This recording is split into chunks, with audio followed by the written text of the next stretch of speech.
Hey everybody, it's Lizzie again with the 9 Mile Creek Watershed District. In our first soil testing video, I explained why it's important to get your soil tested, and I also explained how to read the soil testing report. Now in this video, I'll explain how to sample your soil and send it to the U of M to get your fertilizing recommendations. So first off, it's good to get an idea of what areas you want to test, and mark where you will sample from.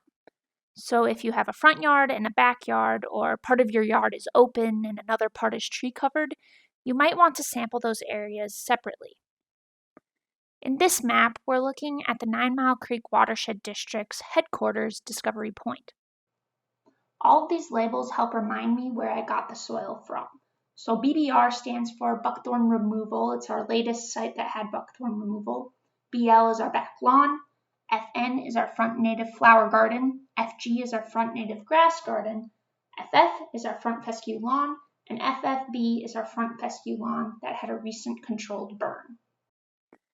The composite sampling means that we gathered soil samples from multiple locations within the site and then mixed them together to send to the U of M for testing.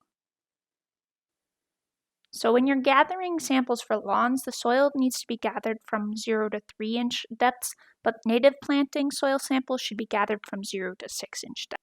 And after mixing at least 4 different samples from the soil together, you need to have 2 cups of dirt to send in a plastic bag, which you'll mark with that unique code.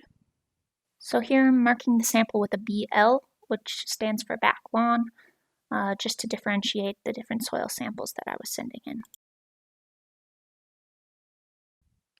Then with that plastic bag, you'll send in this submitter information form, and you'll need to fill out your name, address, all of that jazz. And then over here on the left, there's the sample number or name, which is the code you put on your plastic bag, so the lab can identify this form with the right plastic bag. And of course, you should mark whether this is a sample from a lawn or from a garden.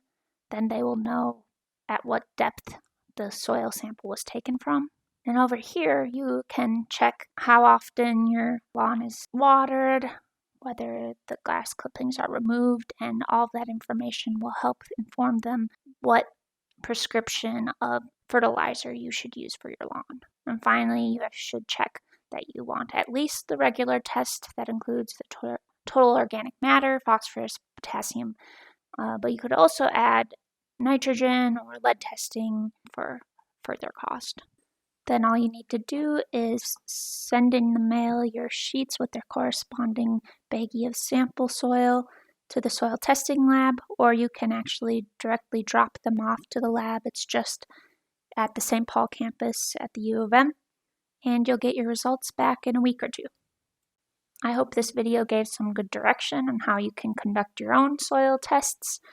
If you're interested in what my results were from the 9 Mile Creek Discovery Point soil tests, watch our next video in this soil series, video number 3.